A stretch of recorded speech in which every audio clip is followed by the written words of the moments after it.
To all, एक नए yoga session में एक बार फिर से मैं सती प्रकाश शुक्ला आप सभी का बहुत बहुत स्वागत करता हूं। उम्मीद है कि प्रीवियस योगा सेशन में जो भी योगासन मैंने करवाए हैं आप सभी लोग उसको परफॉर्म कर रहे होंगे, उसके बेनिफिट्स को ले रहे होंगे। आज के भी इस योगा सेशन में हम बात करने वाले हैं स्टैंडिंग पोस्चर के दो योगासनों के बारे में। पहला है हमारा ताड़ासन और दूसरा है वृक्षासन। बहुत ही पॉपुलर योगासन है, बहुत ही ईजी होते हैं, बच्चे बहुत ही आराम से इसको परफॉर्म करते हैं। जब भी कभी स्कूल में भी मैं रहता हूँ और योगासन परफॉर्म करने की बात आती है तो बच्चों की फर्स्ट चॉइस जो रहती है वो ताड़ासन और वृक्षासन ही होता है, क्योंकि करने में भी बहुत इजी होता है और आराम से वो लोग इसे कर लेते हैं। जितना इजी ये होता है करने में उससे कहीं ज्यादा इसके बेनिफिट्स होते हैं। भले ही स्टैंडिंग पोज में किया जाने वाला ये योगासन है, देखने में बिल्कुल सिंपल लगता है, लेकिन अगर हम इसके बेनिफिट्स की बात करें तो बहुत सारे बेनिफिट्स हैं। सबसे मेजर बेनिफिट जो इसका है, जिसके लिए बच्चे इसको परफॉर्म करते हैं और कहा भी जाता है कि हाइट को इंक्रीज करने के लिए ताड़ासन और वृक्षासन दोनों ही बहुत ज्यादा हेल्प करते हैं। तो जो 18 बिफोर बॉयज हैं या गर्ल्स हैं, अगर उन्हें अपनी हाइट बढ़ानी है तो अपनी हाइट को बढ़ाने के लिए वो ताड़ासन और वृक्षासन का रेगुलर अगर अभ्यास करें तो डेफिनेटली उन्हें इसके बेनिफिट्स मिलेंगे। लेकिन कुछ बच्चे क्या है, एक महीने करने के बाद में ये कहते हैं अरे सर मेरी तो हाइट ही नहीं बढ़ रही है। तो एक महीने में हाइट नहीं बढ़ती है। अगर आप रेगुलर इसका अभ्यास करेंगे, बराबर आप इसको अपने योगा शेड्यूल में रखेंगे तो डेफिनेटली आपको इसके बेनिफिट्स मिलेंगे, आपकी हाइट इंक्रीज होगी, ये बिल्कुल तय है। तो आज के योगा सेशन में हम बात करेंगे ताड़ासन और वृक्षासन के बारे में। सबसे पहले हम ताड़ासन के बारे में बात करेंगे, देन वृक्षासन के बारे में बात करेंगे, इनके बेनिफिट्स के बारे में बात करेंगे। लेकिन हमेशा की तरह योगा सेशन को स्टार्ट करने के पहले मैं आप सभी से बता दूं कि प्लीज अगर आप योगा परफॉर्म करने के लिए जा रहे हैं, कोई भी योगासन परफॉर्म करने के लिए जा रहे हैं, तो प्रॉपर वार्मिंग अप करने के बाद में ही आप योगा को परफॉर्म करें। आज भी अगर आप ताड़ासन या वृक्षासन का अभ्यास करने जा रहे हैं तो कुछ सूक्ष्म व्यायाम कर लें, उसके बाद में ही आप इसको परफॉर्म करें।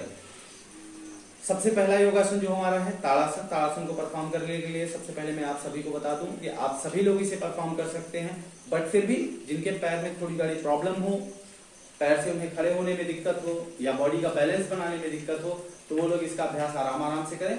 बाकी सभी लोग इसका अभ्यास कर सकते हैं, किसी भी तरीके का तो कोई इसमें ध्यान नहीं देना है कि नहीं हाँ हमें ये प्रॉब्लम है तो हमको ये नहीं करना है। कोई भी प्रॉब्लम आपको है आप इस आसन को परफॉर्म कर सकते हैं। लेकिन हाँ, अगर पैरों में दिक्कत है तो आप इसका अभ्यास ना करें, क्योंकि बॉडी का बैलेंस अगर आपके नहीं बन पा रहा है तो आई थिंक ये आपके लिए सही नहीं होगा। तो सबसे पहला जो आसन है हमारा ताड़ासन। ताड़ासन को परफॉर्म करने के लिए सबसे पहले स्टैंडिंग पोस्चर में हमें आ जाना है।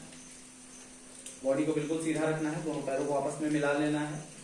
दोनों हाथों की हथेलियों को बिल्कुल खुला रखेंगे, हाथों को ऊपर की तरफ लेके जाएंगे, दोनों हाथों को आपस में इंटरलॉक करेंगे, हथेलियों को ऊपर की तरफ लेके जाएंगे, बॉडी को बिल्कुल पूरा खींच के रखेंगे। और जैसे ही हथेलियां हमारी ऊपर की तरफ हमने खींच के रखी है, वैसे ही हम अपने पूरी बॉडी का वेट अपने पंजों पे लेके आएंगे। हाथ दोनों बिल्कुल कान के पास सटे होंगे।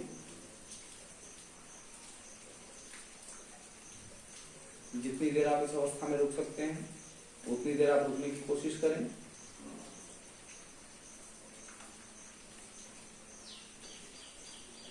फिर धीरे धीरे पैरों को नीचे रखते हुए, दोनों हाथों के हथेलियों को खोलते हुए हम पुनः अपनी प्रारंभिक अवस्था में आ जाएंगे। जब भी इसका अभ्यास आप करें बहुत ही आराम से करें, तेजी के साथ में करने की जरूरत नहीं है। 20 सेकेंड, 30 सेकेंड, 50 सेकेंड जितना भी आप रुक सकते हैं उतनी ही देर रुकें। जितनी देर आप अपनी बॉडी का बैलेंस बना सकें उतनी देर रुक के आप रुकें। नहीं हो रहा है, अगर आप बेसिक स्टार्ट कर रहे हैं, आप बिगिनर हैं, आप 10 सेकंड ही रुक पा रहे हैं, कोई बात नहीं है। 10 सेकंड्स के आप 5 रेप्स कर लीजिए, बराबर हो जाएगा वो। 20-30 सेकंड्स अगर आप रुक रहे हैं तो आप मैक्सिमम रेप्स जितने कर सकते हैं आप उसको कर लीजिए। इसके पूरे बेनिफिट्स आपको मिलेंगे। कहने का मतलब ये है कि हमें एक्सेस नहीं करना है कि नहीं बैलेंस बन रहा है फिर भी हम खड़े हैं, फिर इधर उधर गिर रहे हैं, तो ऐसा नहीं करना है हमें। जब भी हम परफॉर्म करें जितनी देर हम अपनी बॉडी का बैलेंस बना सकते हैं उतनी देर करें, क्योंकि इससे हमारी बॉडी का बैलेंस भी इंप्रूव होता है। तो कोशिश हमें ये करनी है कि हमें अपनी बॉडी का बैलेंस बना के ही इसका अभ्यास करना है। तो आइए एक बार फिर से ताड़ासन का अभ्यास हम करते हैं। दोनों हाथों को ऊपर की तरफ ले जाते हुए, दोनों हथेलियों को आपस में इंटरलॉक करेंगे, हथेलियों को ऊपर की तरफ फेस करते हुए, दोनों हाथ बिल्कुल कान से हमारे सटे होंगे। बॉडी को धीरे धीरे ऊपर उठाएंगे, पूरी बॉडी का वेट हम अपने पंजों पे लेके आएंगे। बॉडी को पूरा खींच के हम ऊपर की तरफ रखेंगे, हेड बिल्कुल सामने रहेगा।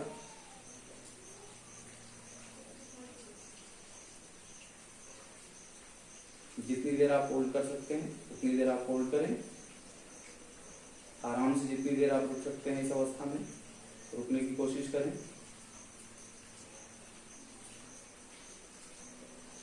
धीरे धीरे बॉडी को हम नीचे की तरफ लाएंगे। आराम से दोनों हथेलियों को खोलते हुए साइड से हम अपनी प्रारंभिक अवस्था में आ जाएंगे। तो यह अभ्यास था ताड़ासन का। ताड़ासन करने के बेनिफिट्स मैंने आपको बता दिए। हमारी बॉडी के बैलेंस को बनाने के लिए, हमारे लेग्स को स्ट्रॉन्ग करने के लिए, हमारी बॉडी की फ्लेक्सिबिलिटी को बनाने के लिए, हमारी स्पाइन की फ्लेक्सिबिलिटी को बनाने के लिए, बॉडी में ब्लड सर्कुलेशन को सही करने के लिए ताड़ासन बहुत ही ज्यादा हेल्प करता है। अब इसके बाद में जो हम बात करेंगे वृक्षासन की। दोनों आसनों के बेनिफिट्स बिल्कुल सेम है। ताड़ासन और वृक्षासन दोनों के आसन जो बेनिफिट्स हैं वो बिल्कुल एक जैसे हैं, लेकिन वृक्षासन करने में थोड़ा सा आपको सावधानियां भी बरतनी है। बॉडी के बैलेंस को बना के रखना है, क्योंकि अभी तक हम अपने बोथ लेग्स पे थे, जो बॉडी का वेट था वो हमारे पंजों पे था।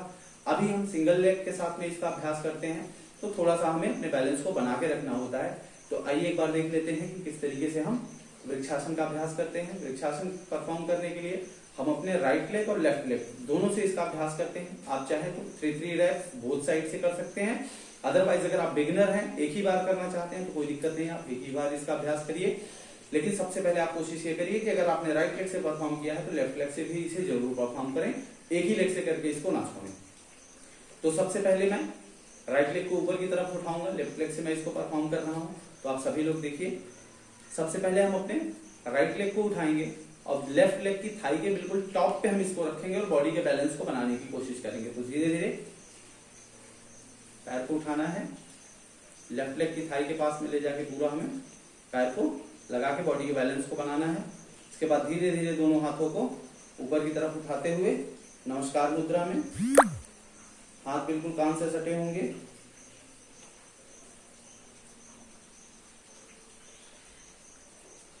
जितनी देर आप इस अवस्था में रुक सकते हैं आप रुकें, बॉडी के बैलेंस को बनाने की कोशिश करें।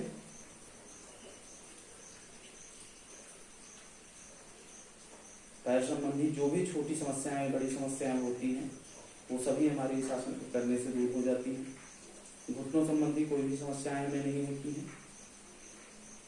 हाथ को बिल्कुल पूरा खींच के रखेंगे, हाथ बिल्कुल कान से सटे होंगे नमस्कार मुद्रा में।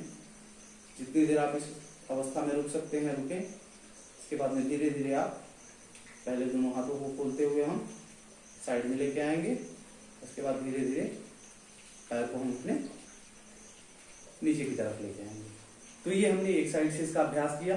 सेम यही हम दूसरे लेग से भी परफॉर्म करेंगे, यानी लेफ्ट लेग के साथ में भी परफॉर्म करेंगे। तो अभी हमने राइट लेग को ऊपर उठाया था, अभी नेक्स्ट हम लेफ्ट लेग को ऊपर की तरफ उठाएंगे। सामान्य अवस्था में आने के बाद में लेफ्ट लेग को हमने ऊपर की तरफ उठाना है, राइट लेग की थाई पे रखना है। फिर इसके बाद में दोनों हाथों को ऊपर की तरफ ले जाके नमस्कार मुद्रा,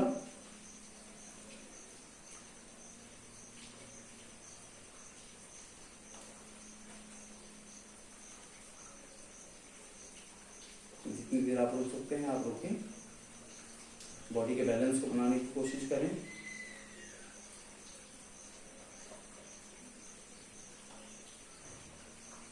धीरे धीरे दोनों हाथों को खोलते हुए सामान्य अवस्था में वापस आ जाएंगे। जब भी आप इसका अभ्यास करें तो कोशिश आप ये करें कि सिंगल लेग के साथ में 3 टाइम्स हम इसको परफॉर्म करेंगे, यानी 3 टाइम्स राइट लेग से और 3 टाइम लेफ्ट लेग से। 10 सेकंड, 20 सेकंड, 30 सेकंड, जितनी भी देर आप रुक रहे हैं कोई दिक्कत नहीं। अगर आप बिगिनर हैं, बहुत कम हो रहा है, तो घबराने की जरूरत नहीं है। जैसे ही आप इसका अभ्यास करेंगे तो पर डे आप इसमें देखेंगे कि आप इंप्रूवमेंट ही होगा आपके अंदर। धीरे धीरे आपका टाइम जो है वो बढ़ता ही जाएगा। तो ये दोनों आसन मैंने आपसे बता दिए। जिन्हें गंभीर पैर संबंधी समस्याएं हैं वो सिर्फ इसका अभ्यास ना करें, बाकी सभी लोग जो स्वस्थ हैं इसका अभ्यास कर सकते हैं। बेनिफिट्स के बारे में मैंने आपको बता दिया कि हमारी बॉडी के बैलेंस को बनाने के लिए, हमारी बॉडी को फ्लेक्सिबल बनाने के लिए, हमारी स्पाइन को फ्लेक्सिबल बनाने के लिए, हमारे लेग्स की जो मसल्स हैं उन्हें स्ट्रॉन्ग करने के लिए, घुटने संबंधी समस्याओं को दूर करने के लिए ये दोनों आसन बहुत ही ज्यादा फायदेमंद है। तो आप सभी लोग, बच्चे बड़े, जो भी इसका अभ्यास करना चाहते हैं, आप सभी लोग इसका अभ्यास करें और इसके बेनिफिट्स को लें। तो आज के योगा सेशन में इतना ही। कल फिर आपसे मुलाकात होगी नए योगा सेशन के साथ में, कुछ नए योग और प्राणायाम के साथ में। तब तक के लिए हमेशा की तरह अच्छा खाइए, स्वस्थ रहिए, योग करते रहिए। जय नारायण।